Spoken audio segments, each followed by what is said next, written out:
10 octobre 2022. Mesdames, Messieurs, fidèles téléspectateurs des canaux Congo Télévision, auditeurs de la 96.8 MHz, Tokuten Lisusu Mokolo Alelo, début la semaine pour le premier numéro de la semaine, il y a émission Nabino, rendez-vous des auditeurs, vous êtes de partout à suivre émission Nabino, rendez-vous des auditeurs, na 24 communes, il y a capitale Kinshasa, na Congo central, na Maniema, na Ituri. On est là pour parler Congo pendant une heure d'échange, une heure de débat, une heure de propositions par rapport au sujet qui défraye la chronique en République démocratique du Congo. Nabino Sobolanda Rabiso, à travers le monde grâce à compte YouTube CCTV Ralik officiel. On est là pour Tosolola Makambu Etali Mboka. Lélo, fidèles téléspectateurs, P auditeurs et à Radio Liberté Kinshasa, Tokomeka ko raisonner, ko cogiter, réfléchir par rapport à ces temps. Oh Mokonzamboka Félix Antoine Tshisekedi Tshilombo, Asilaki ko pesa na 72e conseil de ministres qui est organisé par visioconférence. Est-ce que tout Saliko s'est dirigé vers une solution durable na makambo Italie, délivrance ya ba imprimé de valeur, notamment makambo Italie passeport, makambo Italie permis de conduire, ba documents académiques et scolaires, parce qu'on est sans ignorer que Mokonzamboka a observé vraiment léthargie na makambo Italie délivrance à ba passeport, makambo Italie permis de conduire à titre académique.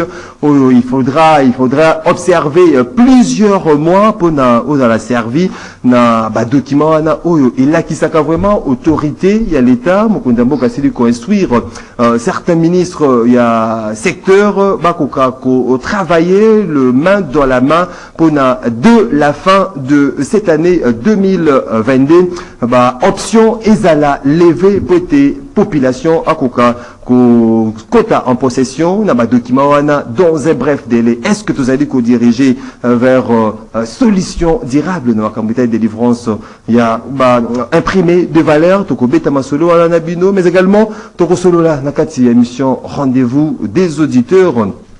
Cet afflux, il y a réfugiés bazali ko Kima Bitumba na République centrafricaine, bazali ko Kota na province voisine Oezali na Équateur. Quel doit être le comportement, to réaction, il y a gouvernement congolais na Oyoto Silaki Koyoka et cette folle rumeur sur Kilaki par rapport il y a présence, il y a sujet rwandais à Libenge. Quelle sera la réaction maintenant? Il y a gouvernement réfugié bazali ko Kima Bitumba na République centrafricaine pour Kota na province voisine il y a Équateur. Tokosolola Nabino parce que rendez-vous des auditeurs et allez émission Nabino téléspectateurs ou message pour l'Andabiso na auditeurs où vous allez disséminer à travers le monde, mais également avec nos invités sur ces plateaux. Na premier numéro Nabino Tozali na Maître Bazin Pembe. Maître Bazin Pembe Azali coordonnateur il y a la dynamique le changement c'est maintenant, mais également secrétaire national AFDC, il y a Modeste Bati. Bonjour et bienvenue Ndeko Bazin Pembe. Ndeko Maxime, merci beaucoup pour l'invitation. Merci pour l'andignon, surtout il y a rendez-vous des auditeurs. Banana Bango Poso. Et merci beaucoup na Ndeko Azali en face Nangai. Tozali Ndeko Teddy Kachama, cadre, il y a UDPS Tshisekedi. Bonjour et bienvenue. Bonjour Ndeko Maxime, na se permis na PCP téléspectateurs ñon surtout mbote na bandeko ñon surtout salimwa mikolo ebele vraiment presque ceux qui un mois tozalaki koya ce soir te na PCP ko débatteur na ngai mbote na bato ñon surtout to débattre na bango lelo. Tozali na Ndeko Claude Ngoma azali moko ya ba cadre nouvel élan, c'est parti politique cher Adolphe Mozito. Bonjour et bienvenue Ndeko Claude Ngoma. Bonjour Ndeko Maxime, également bonjour na co-débatteur na zui na bango lipaku ya kosolo de kololelo et mbote na ba kongomani nyonso bazui lipaku ya kolanda biso et spécialement mbote na communauté mobimba ya Moamba. 082 33 33 749 082 33 33 749 de numéro boko benga bopesa makanisi na bino pesa baide na bino na baseje tozali kolobela mokolo ya lelo to boko koma préoccupation na bino na WhatsApp. Il y a rendez-vous des auditeurs et kotangama pe kozala débattu tout au long de cette émission avec invité na biso ya mokolo ya lelo. Comme la tradition l'exige, 1 minute à chacun pour un sujet isolé to bana de ko bazin pembe. Merci beaucoup Ndeko Maxime.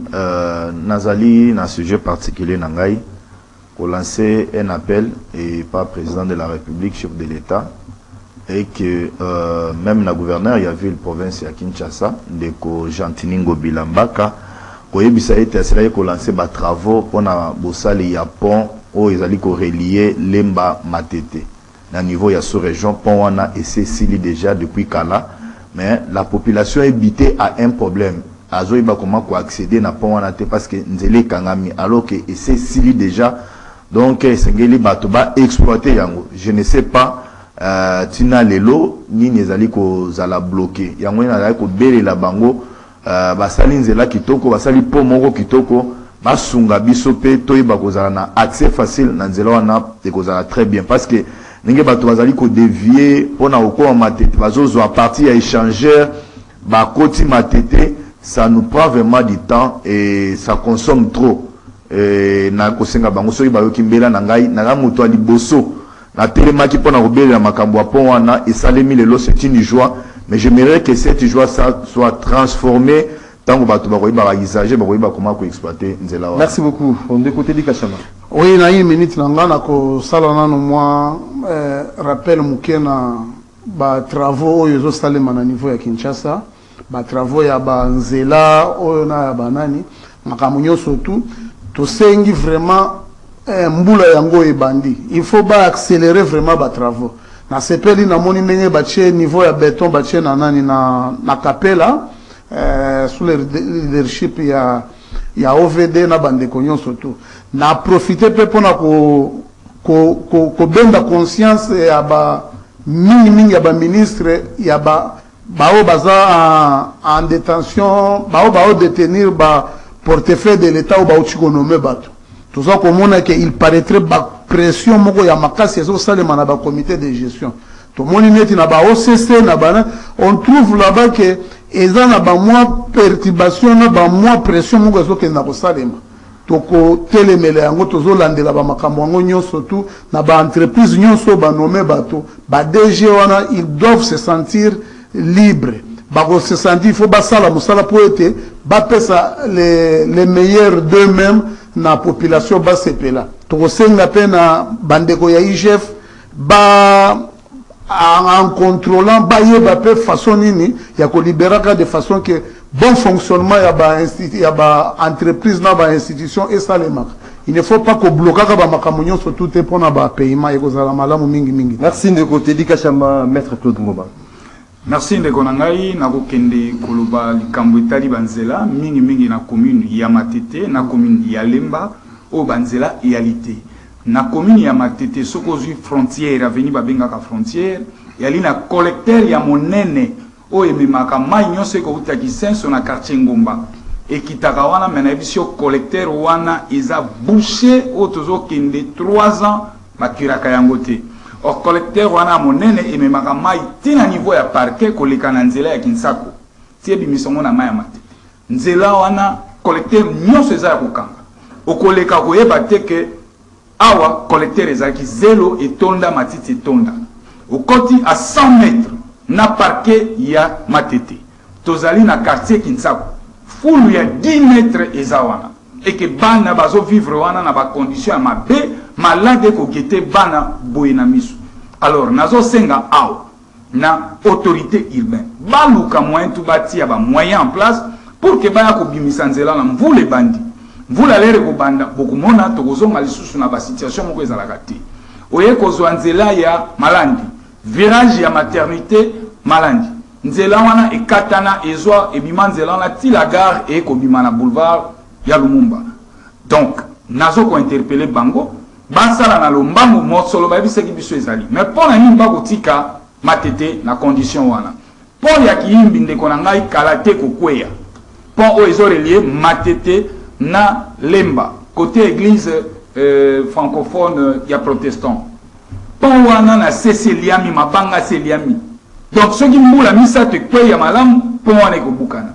Nde Congo bila tika jalelo zonga la mosala. Merci beaucoup maître Claude Ngoma. C'est le moment maintenant de réfléchir na masolo na biso mokola lelo to fongoli nzela na ndeko Teddy Kachama. Est-ce que vous allez kusiko ko se diriger vers solution dans makambo etali délivrance ya ba imprimé de valeur makambo etali passeport? Il faut qu'on rappelle na ba imoka que ça fait presque 2 ans oh délivrance ya passeport ils a raté ba permis de conduire plutôt ils a raté. Donc oui autant moi doit 2 ans OK ko senga permis de conduire ba ko pesa yote makambo etali passeport ba imoka monsieur pour voyager ba kende boye so OK yo bimisa passeport on reçoit ba mois pour na obimisa passeport ba titre académique ba diplôme ba loko na mokonza mboka apesi ton. Est-ce que ton wana ikozala respecter? Est-ce que lelo o tozali plus d'une décennie pour na kozwa ba imprimé de valeur wana ça pose tout un problème? Est-ce que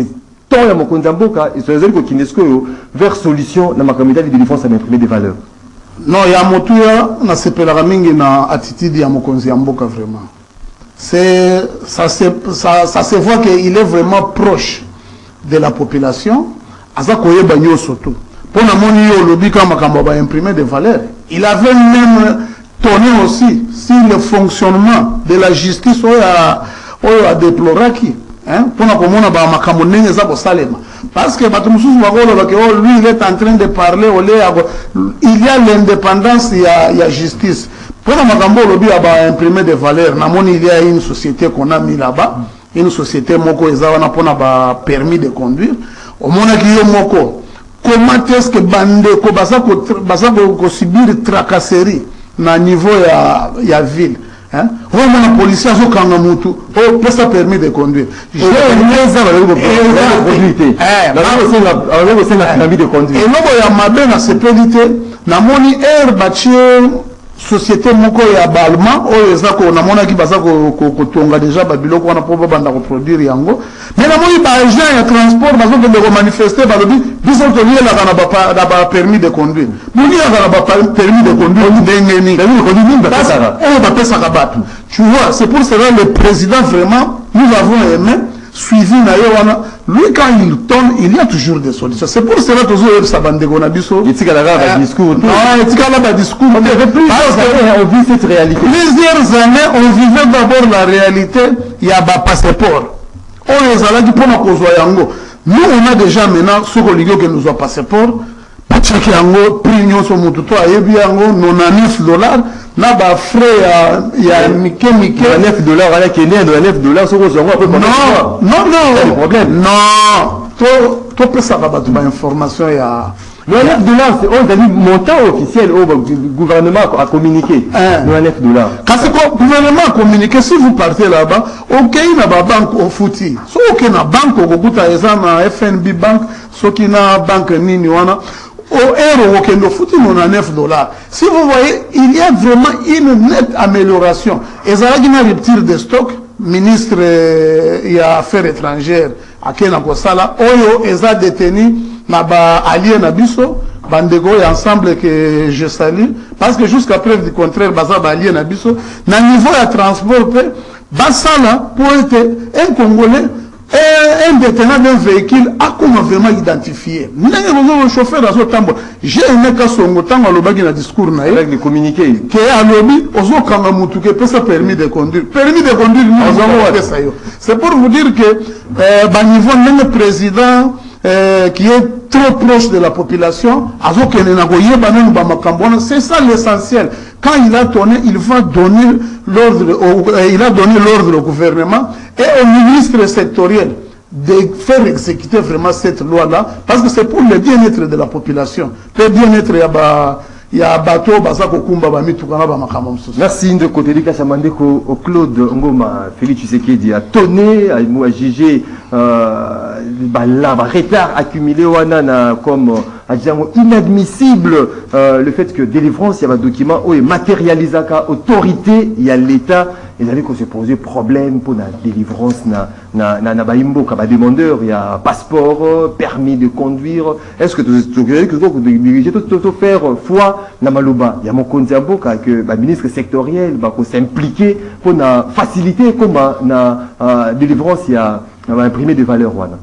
Très bien, dès qu'on a Maxime, Tata Mokonzi Yamboka, moi Namboka Félix Antoine Chilombo a évolué na balangage na ye, topé na sortie médiatique na ye. Ye azali obé na kati ya koloba, o nga na loba ngo na lopoto le dire, mais il n'est pas dans le faire. Pour nani na lobi bongo. Est-ce que yoki Tata Mokonzi ekolo ayebisi biso ni nezo ko sala ke tozaka na ba permité. Ni nezo sala ke ba imprimer des valeurs. Et bimaka mingi te ezalaka toujours na retard. Alors que tozali na auto bengaka hôtel de monnaie. Imprimerie à monnaie yangwana. Mais ni nezo sala ke hôtel de monnaie a kokate ko imprimer ba imprimer des valeurs. C'est là où il faut tabler. C'est là où il faut tabler. Parce que Mokonzi Azat, c'est le mieux renseigné dans RDC Mobimba. Mon cas de tenir l'information qu'on les cahiers Azaté. Et en plus, Azana va conseiller Belé. Nami tout n'a pas conseillé Azana Bam. Mon sang n'a pas mouillé à la canine. Nous avons canissé que Mokonzi a relevé. Pour imprimer des valeurs, voilà le côté décelé à Oyo. Désormais, le gouvernement a travaillé d'arrache-pied. Voilà la décision du gouvernement, il va mettre les moyens. C'est comme ça qu'un leader parle. Quand il y a un banabi soka raté qui était, n'engeza boye, bah permis de conduire, il faut bien imprimer. Bah pour imprimer, moi c'est déjà et de sangisa ba ministre sectoriel la tona bimissioana. Non, mais mon cher ami, c'est pas déjà un pas il faudra féliciter. Et ça pas à féliciter. Il y a l'Isoni. Il n'y a pas à féliciter. Il faut un jour au babenga kabapese rapport détaillé. Hôtel de monnaie, à la difficulté, boye. Voilà l'élément où ils ont ça, qui est moyen imprimé, imprimer des valeurs exactées, diplôme, autres, permis de conduire. Hier, à copier cette instruction, dans le gouvernement. C'est comme ça que Makambo fait ça. Hier, à copier Bimanabiso Tabandolo Banana. Les instructions, n'a pas ce exemple. À Ebisibiso passeport, $90. $99. Fouta $99 qui n'est pas péripétie sur la banque. Passeport, on a besoin après 6 mois. Ah, t'es. Heureusement après 6 mois. Mais attendez, ils ont cannabis, mon cher. Il faut que ça l'administration les a bien. Et ça, l'administration a bien cessé à Congouluma. Donc, l'administration de l'argent de la banque aura après 6 mois. Après 6 mois. Après 6 mois. Capture après 3 mois. Délivrance passeport qu'on a évité. Mais dans la partie, bazo qui n'a pas réseau, bazo fout à ça $50. Mais ils ont dit maka qui bazo là là. Tout ça en émission, quel est le bosso y a affaires étrangères. Au moins on a battu belé bazana va comme il y a 5 heures. Ballon mogana 21 heures. Tout ça bat tout. Tout le belana le Cambotali permis de conduire. Permis de conduire ils ont daté de 2 ans. C'est 4 ans jour pour jour que RDC imprimera permis. Ba diplôme il y a pas na kutu ko lobate. Bon il y a université. C'est là où on a dit que tout ça en face, il y a le gouvernement moko bazo koka ko poser ba diagnostic ya malamté. Talesika nazo mona déjà yiki ki bazo. Nazo chité wana. Tout ça hôtel de monnaie entreprise ya monene to wana ngwa. Mais pourquoi faire appel na balmont? Boka matambongo ya mboka, bo pesa bango marché ba imprimer la kabino o ezali permis de conduire.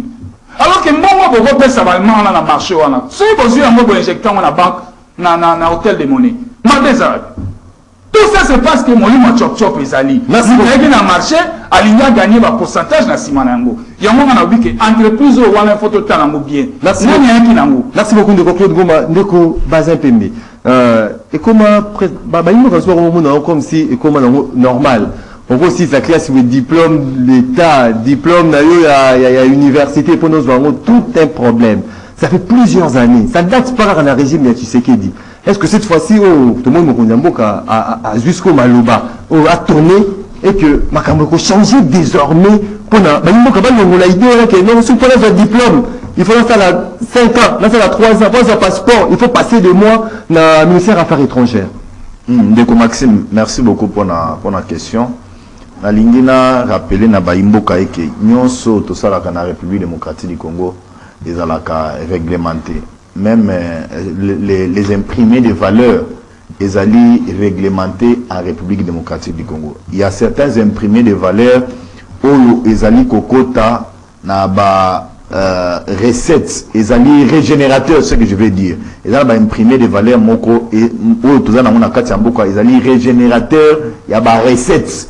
Na kati il y a trésor public ya mboka na biso. Confère, il y a circulaire moko, il y a ministre, il y a la finance, à cela il kozwa circulaire 002 il y a 2011, le 10 février 2011. Et dans les circulaires où ils allaient déterminer bah imprimer des valeurs où ils copient ça l'état mbongo. Mais il s'est fait que na kati ya mboka na biso tozali kozwa en considération bah imprimer des valeurs na bisoté. Parce que na kati ya bah imprimer des valeurs nyonso to ezana moi logo ya République démocratique du Congo. Et bah imprimer des valeurs nyonso to ya mboka nyonso ezalaka sécurisé. Pona ezala ba pirater yango te. Mais chez nous en République démocratique du Congo, ezali, je peux dire, c'est comme si nous n'avons pas certains services qui travaillent pour nous sécuriser, bah, imprimer des valeurs na biso. Ça c'est un constat très amer. Claude Ngoma à lobby. Non, tous les gens chop te. C'est d'abord to condamner, to faire voir na bato comment il s'est fait. Le chef de l'État a fait un constat amer que vous pouvez vous imaginer tous en mboka oyo, nazo nous permis diplôme. On doit ici université, mais bazo livrer attestation de récits. Des comment normal hein? Attestation de récits. Et puis attestation de récits, il y a moyen de permettre aux qui nous locata ba misala, aux qui nous prêter serment à baro parce que oui ça va attestation na yango diplôme na tikalo zangote. C'est inconcevable. On a entendu dans cette ville ministre Kimui Nozangi kolobe que non azalaki soki na 1 million soki de diplômes. Il y a batu na bureau na ye. Il faut que c'est là qui est abanda ko signer pour na ko livrer na bato na ba diplôme na bango. On va signer ça ba classe na ba université, c'est inconcevable. Parce que comment charge pour nous signer diplôme non, c'est l'antenne moko o sengeli to condamné na niveau ya administration na biso. Ça c'est un problème sérieux. Maintenant, tout y a dans ma cambo, il y a permis de conduire. Oui, mais ça, c'est une réalité. Nous n'avons pas de permis dans la ville de province de Kinshasa, même en République démocratique du Congo. Les longo, mogomo, naïa, zana mutuka, naïa, zotambo, lango, mazata, na papier, te. Animaka, na mutuka, naïka, yemoko, na vese, naïe. Azata, na mukana, ta, te devant, ya nini, ya mutuka, na zana. Mais zotambo, na zela, za à l'aise. Mais awa, il est fier, ya kolobazo, condamner l'État. Est-ce que vous avez la carte rose? Eh bien, à tout le monde, est-ce que permettre de matérialiser l'autorité à l'État? Si c'est qu'il a constaté que Ngoma Ninga Zabo roulage à côté de la Kissa permis na yo Ngoma vous allez incapable. On ne va pas dire la carte rose na yo akola disayangote. Il a fait un constat à une réalité ya mboka. Mais on lève le système ko mboka, il se plaît. Oh, le gouvernement non, c'est une réalité évidente. On le bisognon se s'engagito corriger. Mais le chef de l'État a parlé. Il revient maintenant dans le ministre sectoriel. Pas même à biso le plus vite possible. Tout en a permis. Tout en a carte rose. Tout en a document où ils arrivent valables. Donc à la fois que cette fois-ci, ça sera la bonne que Makamboko s'arranger. Ndeko Maxime, ils allaient améliorer. Et c'est une pression qui continue. Parce que nous avons des chauffeurs dans la ville de Kinshasa, un civique, on doit permettre un terme. Les inciviques. Compréhension.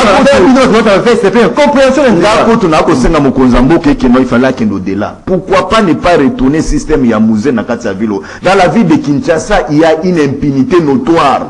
Na balabala na Kinshasa, ce qu'on dit kitoko et pas nayo, obimi moto eza calme. Nanzela vous allez stresser. Pas impoli moko bazali na balabala ya ba chauffeur.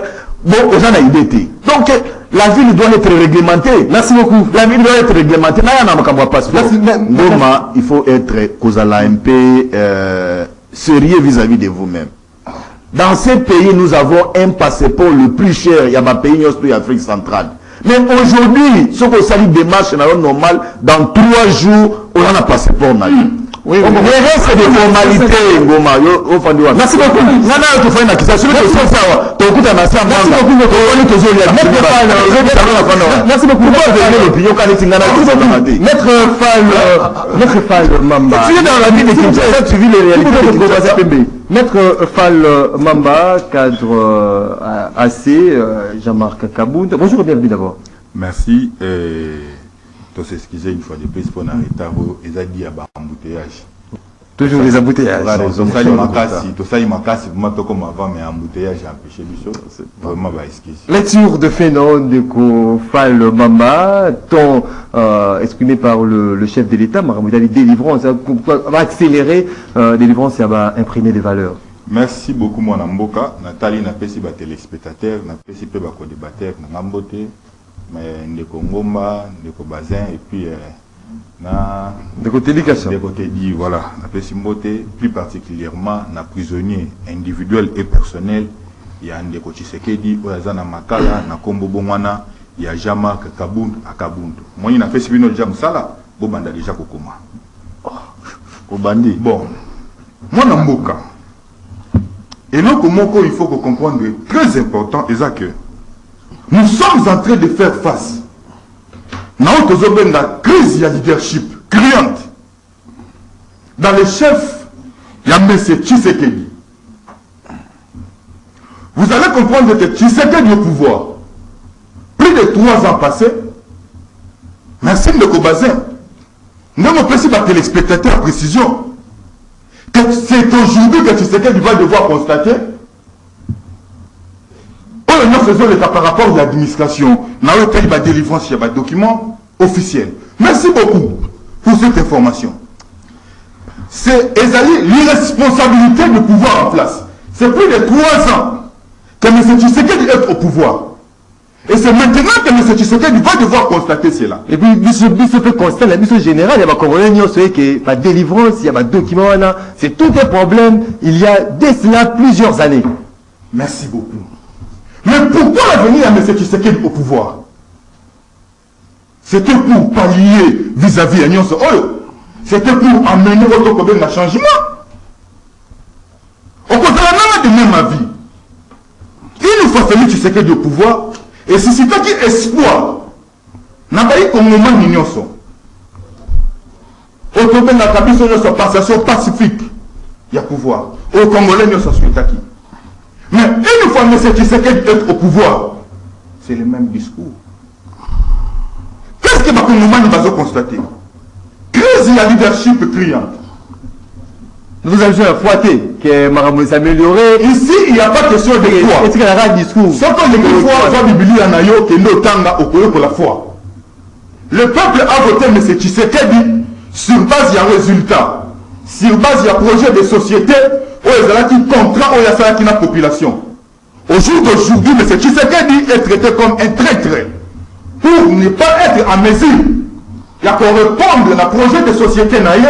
Oh, il y a qui contrat la Congomani. Elle a dit que ça la manda moté ne ko fan. Na lobi boye depuis ne ko Tshisekedi. Ça la manda moté ko ça la maté obete atali à s'écarter vraiment dans la projet de société naïe. Totalement. Merci beaucoup. Nali Kambuya passe. Au comment on a testé la magistrature. Ma parti politique. Même à l'époque il y a Kabila et Tikala ko salimate. Ba tout ça la recommandation. Recommandation à test. Na lobi ba tout ça la recommandation to une liste na biso, ya batu na biso o la koya, ba uti na parti na biso il faut aller cas. C'est ça la réalité. Même à l'époque il y a Joseph Kabila et Tikala ko salimate. Il faut pas ça affirmation gratuite hein. J'ai dit ceci, même à l'époque papa moi. On l'a découragé par recommandation. Ndeko suprême, n'a pas découragé, je suis en train de parler de la vérité et de la réalité à confronter sur le terrain. Oui, Joseph Kabila Tikala ko salimate, na Tshisekedi Salemi, on a politisé, servi ni enseignement. Mais toi tu viens me dire quoi? Tshisekedi mérite d'être sanctionné, oublié aux élections de 2023. Parce qu'il est dans l'obligation d'organiser ces élections. Tout ce que la République subit au jour d'aujourd'hui. Et ça dit crise de leadership criante. Dans le chef, il y a M. Tshisekedi. Parce que c'est la tête, il y a l'État pour faciliter délivrance, il y a imprimé des valeurs, on a bango pe c'est carton la logique. J'ai dit ceci, Nazali clair. Ezali venir à Ndeko Tshisekedi. Depuis que Tshisekedi est au pouvoir, c'est son accumulation, il y a des cris d'alarme. Oh, la population Azali Kofa la nini, pour que les nango jour pour jour. Je me souviens, Tozaki Naoka Nakati à plateau. Nandeko Nangai. Lorsqu'on parlait de cette histoire, il y a zéro tout, il y a tout le projet. Il y a quoi enseigner pour la ville, il y a Kinshasa. Mais Ndeko Avataki, il a inventé les bois. Mais où en sommes-nous aujourd'hui avec ces fameux projets? Vous allez constater que le régime de M. Tshisekedi est basé sur la démagogie, sur le mensonge. Et la population au jour d'aujourd'hui ne peut rien espérer dans les choses de M. Tshisekedi. Merci beaucoup. Parce que même la justice, tout, monsieur, tout, j'ai dit bien tout. Commençant par la tête et à niveau à pied. Non, merci beaucoup. Le pays est KO plus que même à l'époque où Kabila était là. Merci beaucoup, maître Fall Mama. On est dans le dernier virage avant tout qu'il y ait Nzela Singa. Il y a beaucoup de participer. Ndeko Teddy Kachama, je ne sais pas ce que ça d'une pierre deux coups, mais parlons-en. Na Makambo Italie affli, il y a beaucoup de qui ma Centrafrique, bakota na province Nabiso côté la province il y a Équateur. Réaction, il y a gouvernement congolais. Il faut s'alarmer. Dans un moment où il y a une folle rumeur, et c'est là qu'il faut circuler par rapport à la présence, il y a un sujet rwandais, un militaire rwandais, dans Libenge, une information qui a été démentie par l'autorité locale. Mais comportement, il y a gouvernement qui a une face, il y a un problème, il y a un guetté, il y a un Centrafrique, il y a un Oui, merci Mingi. Avant-hier, j'ai suivi un communiqué, Tony Mwaba, qui a publié que Batunion surtout a un diplôme à partir de 2015, c'est pour vous dire qu'il y a des avancements. Au moment de Bonanga Oyo, ceux qui parlent dans le plateau, j'ai fait presque un mois avant de faire l'émission Il a raison que Félix c'est un mauvais. Hein? Pendant Félix c'est un mauvais. Comment il peut prendre un élève et un étudiant pour commisser un rang ou à commisser qui est là? L'autre fois, on va discuter au lobby, IDPS. Oui, vous n'êtes pas de l'IDPS. Binonde Batoué Kokoïsa Kabund. Il a pris ma poste. Il y a un jour où il crie la souffrance, la combattant IDPS. Et que Ganga Nasuka. Vous avez vu notre frère, il est de nouvelles là. Il est en train de débattre calmement. On met une thématique. L'obéla makambo la thématique batuni ozuri ya blogo ya ba justice ya banani nyoswa. Okoganga na yo pamba. La justice elle est là. Boganga ki boloba ki mingi. Vous étiez incapable de mobiliser même 13 personnes pour kende ko causer cause ya pour kende ko plaider cause ya oro biso to komisa ki munene, lui il croyait qu'il était grand. Nous notre souhait zalaki ke batikaye. Vous avez vu ce qui s'est passé. De connaître le problème avec oh batikalaki pour na baké ko problème na jekoko. Ça c'était qu'une petite parenthèse. Bon problème il y a bande de Centrafrique. Tout signé en convention il y a Genève, il y a protection il y a réfugiés. Il y a ma bête aux années, il faut gouverner ça très vigilant. Oui, il faudra. Ah non, c'est ça là. Moi je suis sur la thématique, uniquement sur la thématique. Il y a le problème, il y a le gouvernement très vigilant. Parce que ce sont les mêmes problèmes qu'on avait connus en 94. Mais non, ça nous a beaucoup coûté cher. Où gouvernement etika qui va réfugié rwandais na tango ba bataki avion ya Biarimana na ya Burundi, on avait laissé les militaires avec les armes na bango. Nous devons être très vigilants, mais on ne peut pas refuser aux gens si c'est vrai qu'ils sont venus, ils ont demandé de l'asile politique et de l'asile bazala ba réfugié ba bobo et la bangote parce que bisope à cause ya ba rebelle na ba pays oyo bazango ba créer insécurité na biso na niveau ya Congo au mona ba ndeko na biso mususu ba kenda ba Brazza na ba trouble ba enyele ba kenda na ba Tanzanie na ba Burundi on est aussi éparpillé par sincérité par rapport même à voisins ça pose un problème dans beaucoup biso. Oui, ça c'est un problème. La confiance au centre Afrique, au Ouganda, au Rwanda, non, un problème. Notre État est en train de bien s'en sortir dans Bamakambo. Parce que quand on a une communauté internationale, on a une secrétaire à ONU, il y a pour créer une capacité à ONU pour combattre. Mais nous, on est là calme, hein, avec dernier réglage à état-major dans l'armée. Nous pensons et nous leur demandons, ils doivent des résultats. Nous avons besoin que vous n'avez pas. Parce que ça peut créer aussi une zone de tension côté Équateur. Nous en avons assez. Côté heureusement, après te féliciter, que moi j'avais félicité le déplacement et le leader Nabango là-bas. Ce qu'il avait fait, c'est être un bon patriote. Tomoni bandegonyo surtout babanda ko bunda pona osa lelo kinye eza kuna zela ya mongata et fongwama longwa mongata ti bandu ndo fixe parce qu'on avait envoyé des merci beaucoup Ndeko. Mais vous demandez à notre frère ce qui merci beaucoup Claude il faut un débat républicain. Merci beaucoup Ndeko Claude Goma lecture de fait non comportement ni habitude ni tout réaction ni gouvernement il faut en haut face à entrée il y a bandeko na biso ya Centrafrique.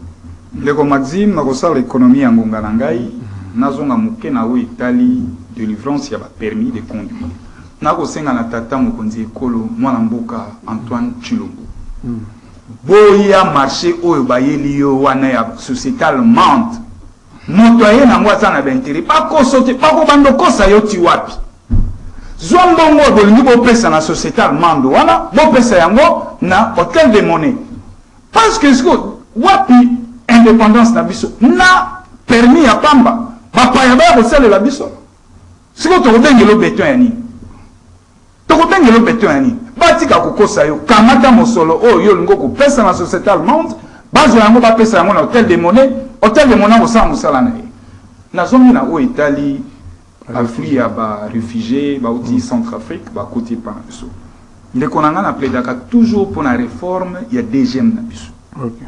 Deuxième nabiso il faut ba réformer et nalobaka toujours réforme des fonds parce que pays nabiso ndeng tozabo ndreka nzambe mutabate la biso tout aventurier peut entrer jouer son petit football et repartir le soir. Il faut déjà ba réformer banja ya immigration gouvernement il faut tirer ba moyens conséquents pour bazala kana na nani yako kozwa mbota likasute to ali na 9 frontières. 9 frontières en biso instabilité zali ici et là. Bande konabiso ba outi Centrafrique ba koti, ba kimi et tumba. Mais l'air ba koti, banan ba koyamba bango liboso. C'est le deuxième. Deuxième akoya koyamba bango, deuxième enseigneli na ya yebisa biso que na journée à lelo, voilà autant de réfugiés baye. Toti bango na ka ba réfugiés fulani identifié na bana na ba maman na ba parents. Voilà. Et au-delà de deuxième police il faut la outiller à renforcer des gemmes pour contrôler peut-être que vous en avez infiltré ou au côté de la mission Mandouki. C'est comme ça que le travail doit se faire. Mboka na biso sengeli ezala bongo. Tout le monde a ngona ba payer ba paya. Angola awa soki ka moita bengani ba réfugiés nyos. Bongo bango ba mindele si tu ali ba mundo biso nyos. Pourquoi pas na biso organisation ezanga biso? Et sengeli na biso tozala na organisation a monene na kati poto batela mindelo ya mboka na biso. Oya koti okoti eko salani. Deuxième fois ça la musala na ye. Deuxième esengeli na ye asala musala na ye. Et pour na silisa, likanisi na biso sezala kabwe. Esengeli to ke na ba réforme na deuxième. Deuxième asala musala ni a contrôle na ba frontière. Mais délivrance ya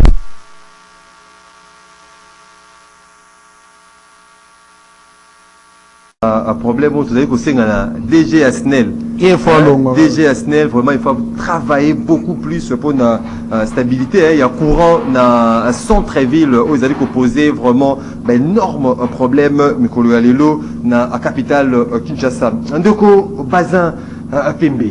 Comportement du gouvernement faisant dans réaction face à afflux il y a réfugiés. Ndeko Maxime, moi j'aime un débat intelligent. Alingina féliciter Ndeko Ngoma pour na komemanga na réflexion moko boya mutuya na o etaleli DGM. Obi tango tozo loba makambo ya ba imprimer des valeurs tozo loba ekope s'appelle l'état mbongo.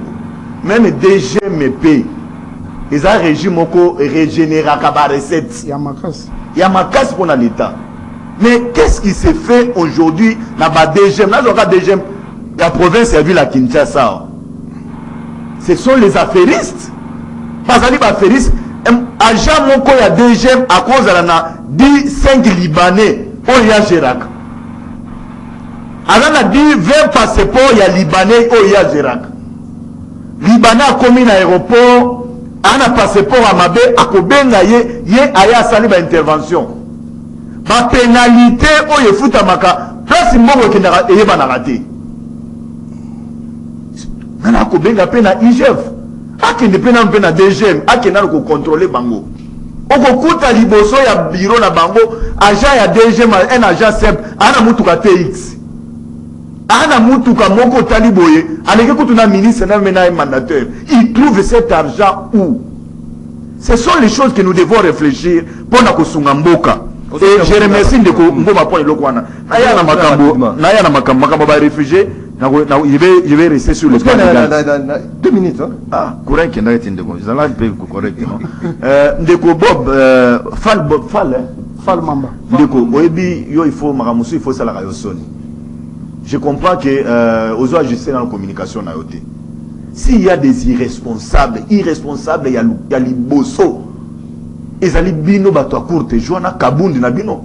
Comment Kabound, un président, premier vice-président de l'Assemblée nationale, ako kitati na bakanivo et aucun autobola bato va piner la bango. Anisali roulage Kabound, oyo, vous allez ko soutenir. Même yo, ningo zabongo, talangatika okoma, okose ke ozokoma.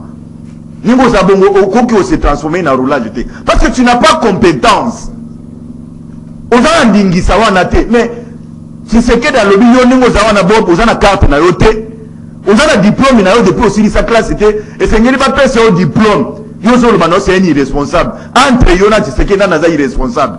Parce que nous avons que nous avons un document, pas nous qui avons un document, mais nous avons irresponsable. Au contraire, s'il y a de l'irresponsabilité, c'est dans ton chef. Ah bien, quand il y a responsabilité, il y a gouvernement. Et puis, un leadership au Moko Yamabé. Mais mon frère, sois un peu conscient, sois sérieux.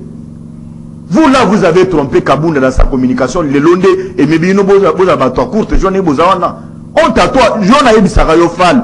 Toi, moi, je t'ai vu dans les marches de l'IDPS. Toi, avec les drapeaux de l'IDPS à Maboko. D'un coup, au changé, au commun à Jama Kabound. Toi, ça là, au son, non? Rapidement, et puis, tant que vous avez peuple en 2023, mon frère, Bino d'abord, vous avez en 2023, beaucoup aligné ma candidate. Parce que vous n'aurez pas l'argent. Kabound de Bolo qu'on a assis à noter. Qui va vous soutenir? Même en tant que télévision, au Kalamingité, au Rokimayango, parce que la télé c'est l'argent. Tu vas fuir la télé. Et puis là, il y a ma magistrat. Je vais répondre à ma question. Ma magistrat, tu sais que il faut justice à interpeller. Maman Karine, il faut soyez bien, j'ai ça mon image. Il y a certaines recommandations, il y a ma parti politique. C'est que la justice à Bengayo. Parce que ma totalité c'est lobby.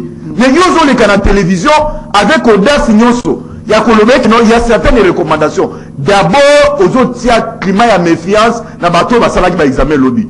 Mon toit, ça l'examen n'a pas azu. Mais comment le mec, non, par contre, il y a des recommandations. Ça, c'est faux et archi faux. Il y a Bandekoana, qui retenir le Koboko. Moi, j'étais retenu dans la liste. Mais j'ai vu que non, la magistrature ne m'intéresse pas. Je suis avocat, je suis premier dans ma peau d'avocat. Je ne peux pas virer magistrat. Je suis pas allé. Mais comme Maxime, là, c'est le Komoko. Critères et alliés que non essayez au-delà de 65. Mais les critères ce qu'on sali 65, moi bato babaza 2000, basali 70 par nous 70. Yo moto sali 69, 68 par rejeter yo. Merci beaucoup. Il faut tomber na critères. Merci beaucoup. Na réfugié. Je vais donner une loi. 10 secondes justement. La loi, tout a été déjà réglé. La protection des réfugiés en droit international. Article 31, il y a convention, il y a 1951 relative au statut des réfugiés. Article, ils allaient clair. si vous avez des réfugiés, boye na mboka na bino, bobenga na bango te, boyamba bango. Mais il revient à l'état congolais, ya koyeba comment ko détecter. Baza ba réfugiés, ba koya causer biso ba problème te, baza ba miyibi te, baza ba rebelle te, ayeba comment ko sélectionner bango pona, ayeba comment ko tia ba garde-fou pour le peuple naïf. Merci beaucoup. C'est ça qu'il faut retenir. Merci beaucoup. Maître Fall Mamba, lecture de fait par rapport à cet afflux, il y a des réfugiés dans l'ancien province Équateur. Merci beaucoup, mon Mboka Maxime. Na habité au Pessinga minutes na ngaboni.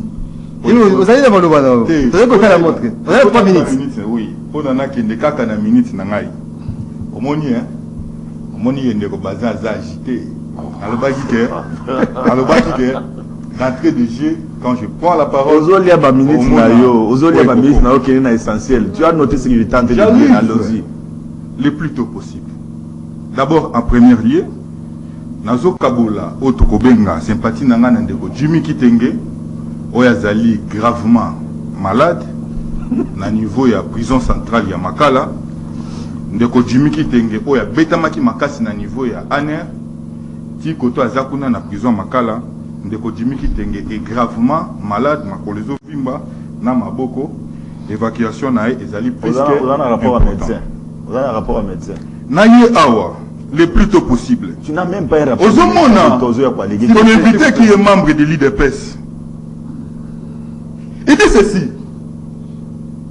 Félix Tshisekedi a sali Jean-Marc Kabound étudiant, a sali moto. Ah, donc débat rationnel, Oyo Yela Kinde Yamwana. Je m'étonne. Dis-moi, on y a dit que Jean-Marc Kabound a sali étudiant, et puis étudiant en droit. Mais au Congo, Tshisekedi a étudié où? Il a fait quelles études? Comment? Il faut répondre à moi. Naye awa le plus tôt possible. Nakoma awa. Mais qu'est-ce qu'une Ndeko Bazin rencontre une fois de plus? Mais je félicite d'abord Ndeko Ngoma. Tant Ndeko Ngoma va préciser le bique Ndeko Tshisekedi bako banda kokosa yo ti wapi. Ah donc Ndeko Ngoma yebi ke bakosa ka Ndeko Tshisekedi. Yango le bique bako banda kokosa yo ti wapi. Parce qu'après ça on a précision. Ah Ndeko Tshisekedi azamaï. Mais quand il précise sur le plan il y a ma réforme. Na niveau ya DGM. En tout cas, le Congo m'a une fois de plus, merci. Mais je me demande, depuis plus de 3 ans, qu'M. Tshisekedi est au pouvoir, il n'a jamais songé à ça. Il n'a jamais songé à la réforme. Il n'a jamais songé que le pays est là qui n'a niveau nini. Et lui, na niveau n'a pas comme même la réforme. On peut faire avancer, pour évoluer le pays. Ah, donc c'est à Ndeko Ngoma de bien vouloir venir dans ma plateau pour rappeler à Ndeko Tshisekedi qu'il faut des réformes nécessaires. Na niveau ya DGM. Mais Ndeko Bazin, il faut appeler ça ma précision quand il dit que Ndeko ya DGM, Oyo Bazali, Bazan a Balibani na bango 3, 4. En tout cas, justice peut d'office, il faut saisir pour y aller qui s'abandonne à DGM. Oyo Bazan, Bandeko à DGM. Oyo Bazan a Batou. Oyo bango ba soutenir rapidement il me parle de l'irresponsable, le tout premier irresponsable c'est bien Jean-Marc Kabound na beteli maboko ozali symbole ya transhumance politique, je le dis à haute voix. Ozali symbole oh le lobe bakoko zo lokola modèle na transhumance politique okoko pesa ou na université comment est-ce que transhumance politique et ça les maka c'est toi. Ah donc, ce n'est pas à moi. Tu n'as rien. Parce que tu es un symbole, il y a en ce qui concerne. S'il vous plaît. Oui, merci. En ce qui concerne, la situation telle qu'évoquée, moi je dis qu'il revient aux autorités en place de bien vouloir que ça la vie. Parce que c'est le secteur, il y a des gemmes. Quand ils allaient très bien réglementer, avec des réformes nécessaires mises en place. C'est ce qui va de facto faciliter tout ça. On ne peut pas inventer les bois. Parce que place problème est à moi, ils ont problème avec opposé à niveau de DGM. Il faut des réformes nécessaires et importantes. Et toi tu voulais que je prenne toutes mes minutes pour parler des choses qui est très claires. Mais il fallait balayer toutes ces salités. Merci beaucoup. Merci beaucoup Fall Mamba. Quelques préoccupations. Il y a Baimboka au Bazali Kokomelabiso. Bonjour Ndeko Maxime demande à Bazin Pembe où est-ce que Félix a fait et puis toutes ces Ndeko Joseph Longila qui nous écrit tout autant message à Baïmoka. Bonjour Ndeko Maxime, problème, il y a passeport awa na Canada, ba pesaka ba passeport na ba commune, na ba quartier ezali kaka na affaires étrangères té. Alors to sengipe na gouvernement à sala lokola baninga Marc Kilembi de Maloko depuis Canada na Ottawa oazali kolanda biso na site viralique officiel. Bonjour Maxime, yebisa bazen atika kozwa biso ba congolais lokola bazo banga moko nazwa passeport na affaires étrangères na salaki 5 mois pour récupérer passeport na ngai. Et puis ça m'a coûté plus de $200. Rela Ngoy depuis Paris na France oazali kolanda biso. Bonjour Ndeko Maxime, pour na permis de conduire ministre José Makila pe atikaki problème yango. Alors Fati azali kokate kosala ba imprimer des valeurs ezali mawa. Comment un chauffeur atambola sans permis de conduire? Ndeko inconnu qui nous écrit depuis quelque part. Ndeko Bazin, Ndeko Teddy, Bati Kanano, Jalelo. Notre pays a un problème d'hommes car depuis Fachi est au pouvoir, tout Congolais perd 850 000 francs congolais, voire PIB. La Kabylie continue toujours. David depuis Massina. Bonjour, rendez-vous pardon, Bolo Bilabiso, Banano, Biso Tozali, agent et à sécurité à CNSS depuis mois d'août, Tilelo, Awa, Tozali, Kofuta Mate, Mingi, Baza, Kozongisa, Banana classe T, ma garantie locative et Sali, pardon, Bolo Bilabiso, les agents de la Caisse nationale et à sécurité sociale, au Bazali, Beta Mbela, j'espère que DG, la CNSS, a Koka, l'andela maramo agent la sécurité nakuna toki nzela singa rapidement. Allô, bonjour. Allô, oui, yo ben biso api comment faire vacances de bonjour. Bonjour, na bengi na Simbase de Comiterran. oui de Comiterran. Oui, na pêché de Dutembote. Mais et donc on a regretté mon qui est vraiment le Congo m'a vraiment. Et on m'a vraiment yo vraiment mais non le bibo pour Pondiamboka parce que ça yo pendant que c'est un ndenge tozaka na la ungu bani ko senga teno ba respect de salama et salama. Et donc on ni yo le loko loba yeno papa mo Pondiamboka wana ngozo flatter ou peut-être oyebi mu liboso moto za oyebi bala mo ngenga azo ne mamboka. Hein? Ça ka bunu toza ko loba mo réforme yo munene oza ko seka wana ba. Merci beaucoup Ndeko Mitterrand depuis Kumbatia que so bengi biso bo résumé ma kansemino na 30 secondes. Allô, bonjour. Allô. Oui, au bengi biso api comment faire vacances Ndeko Maxime la petite mbote na ba invité nyoso. oui Et ba congolais nyoso en général. Et ça linga ipati lisusu boyo parce ba centrafricain ba kitembo na bango ba kota na Congo boye sans que bazala identifié. Alors la secteur oyo ya sécurité ezali moko ya ba secteur oyo eta atengeli ko chama yele ke makasi na nyoso mais lelo koyo ka boye Congo ekomi yango kaka boye mutu akoti na pokwa abimi na ye tant que ba ye bazali ngai et bandeko ya IDPS bazali bazo défendre que non voilà ça va et nazo regrette mingi eza mbikila. merci beaucoup Ndeko tozui des derniers intervenants Dadi Kusaka na standard. Allô, bonjour. Bonjour Ndeko Maxime. Oui, yo bengi biso api comment faire vacances. Tenga on peut pas de critères ya pour participer dans l'émission hein, parce que apparemment tout comment on a bateau so benga qui ne produisent plus les idées. Donc on peut faire ce critère pour participer dans l'émission pour que biso peut bateau vendre en andaku to vendre pour bandenge ni to ko participer parce que ba on va sur place la télé. Bazo ya ko sala plus ko fabange ya ba parti na bango au lieu que ba produire ba ité au biso peut que tout de la par rapport na ba terme. Makanisi non seconde Ndeko. Donc pour participer, c'est pas grave, mais nous basé un peu métonine. Ceux qui ont eu na CCTV, au côté pour participer na émission rendez-vous des auditeurs, ils ont émission na Bino, bah union sur Bolanda Rabiso. Allô, bonjour. Oui, allô, bonjour, Ndeko Maxime, Ndeko Persis na koni na Kassavu. Oui, Ndeko Persis. Papa n'a pas sans quoi, au moins pouvoir au régime actuel, et un régime de balkanisation. C'est comme le seul pays dans le monde où la frontière me dit c'est ça passoire. Ma service non soana. Et puis que ça la musala la bango. C'est pas moi non so, dans les gambango.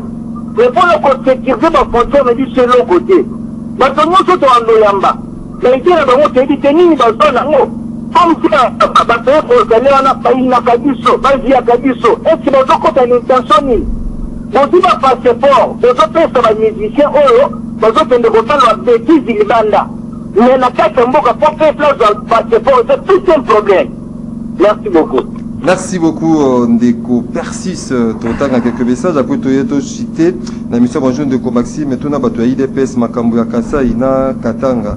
Batia Kimia Kasi Kwamutu. Bazali Kokate Tonine. Ndeko inconnu qui nous écrit.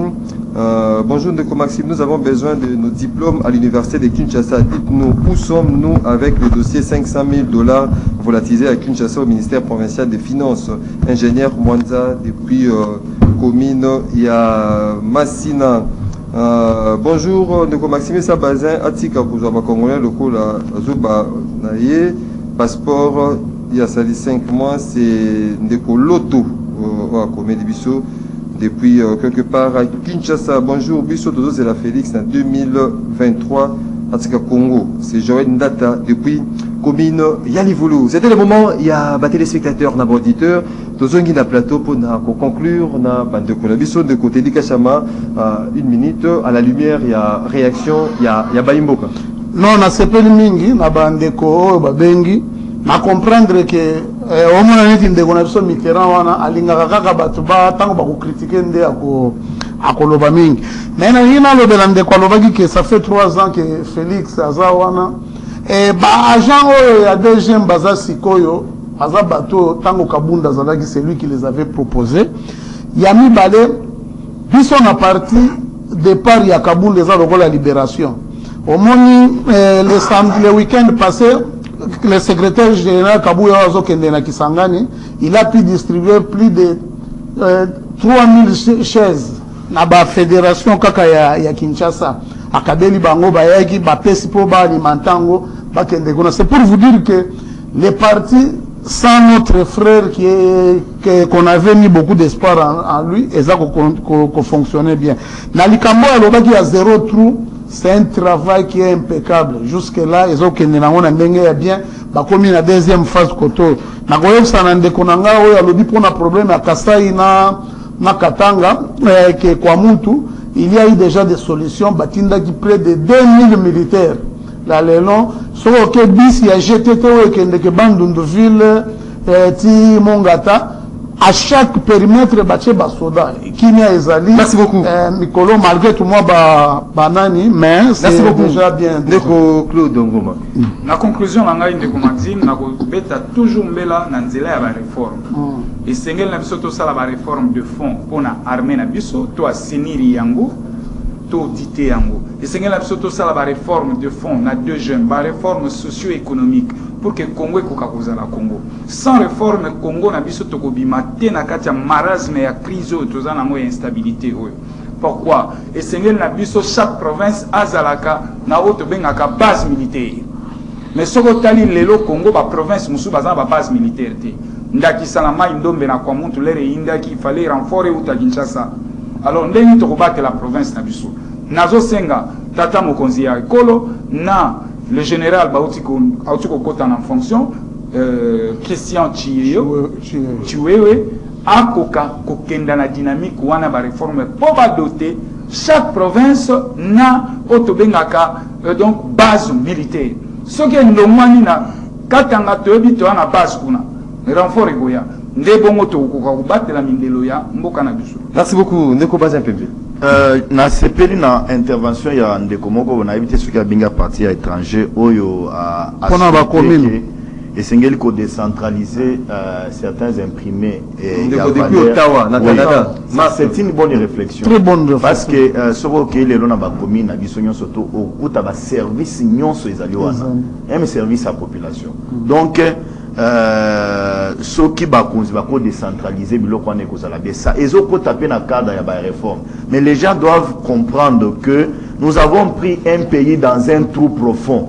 Il faut aller lentement avec notre administration, parce que soko keka na lombango kasuri ekozala et y a bien été. La question de sécurité, c'est une question très importante de Maxime. Moi je félicite par réforme, par nomination au Salemi na niveau il y a armée na biso. Mais nous demandons à tous ces généraux qui sont nommés, même au chef de l'état-major général, il y a copé sa biso sourire na o yetaleli likambo ya bunagana.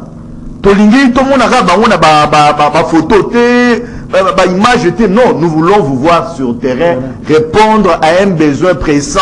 Il y a peuple pour être dans bunagana ils en ont beaucoup ya bato. Du reste, il y a nini, comment je vous appelle, il y a nini courte joie. Bino et sengele ça la bino passe. Et sengele ça la bino passe. Et puis tu as emprunté une mauvaise direction dans la politique. Merci beaucoup. Kokelena Kabound, merci. Vous allez l'abandonner en route. Merci beaucoup. Merci beaucoup. Merci beaucoup mon amboka.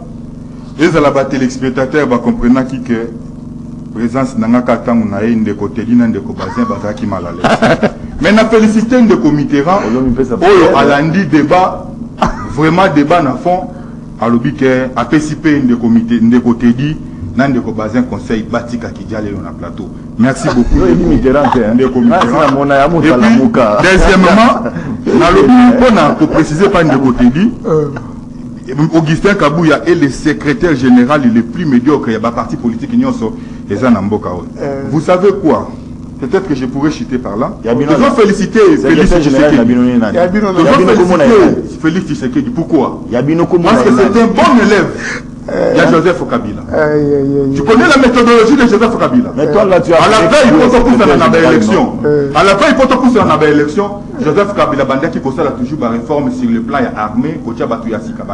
C'est le même voie où tu sais qu'il a emprunté. Ça n'a rien à voir avec la République. C'est juste pour renforcer, pour sécuriser et réélection en 2023. Mais c'est que tu as retenu parce que la population de Sikazali, il est très motivé. Et la population de Sikazali, Azali ko jure te sur Jean-Marc Kabunda. Na élection en 2023, au courage alors que tu sais qu'il y a un pourcentage de l'élection, ils ont qu'à 5%. Parce que 2023, population et la place na outi ndenge na otambo population ko jure ta sur élection à Jean-Marc Kabunda. Merci beaucoup mesdames et messieurs fidèles téléspectateurs à Canal Congo télévision, auditeurs il y a 96.8 MHz radio Liberté Kinshasa déjeuner Nabino il y a chaque Tongo rendez-vous des auditeurs et Soukeli Awa tout ceux qui vraiment et c'est un moment qu'on a lu qu'on a bien de Kobazin Pembe secrétaire national AFDCA de côté dit Kachama cadre IDPS Tshisekedi de Kofal Mamba cadre Alliance pour le changement il y a de Jean-Marc Kaboun de Claude Ngoma cadre Nouvel Élan Adolphe Mozito Nathalie Bino Matondi partager la mission à ton allélo. Merci Maxime. Vous allez qui est belé de partout à travers le monde, mais également au pays pour participer. Attention, soutenir Nabino. Merci beaucoup. Une émission, vous allez qui réalisée et par Moro Njambe, Christian Banjolo, avec la régie d'antenne télévision, Junior Kassanda, régie d'antenne radio, Karine et bébé Dadi Kusaka derrière les caméras, Doudou. Montiri, Hamilton, na production, Tokoute Nabino, de Dama, Ponato Beta, Masolo, Italie, Mboka Nabino au Congo, Nakati, émission Nabino, Bolanda à travers le monde, rendez-vous des auditeurs. Botikali Malam, Namabota Nabino.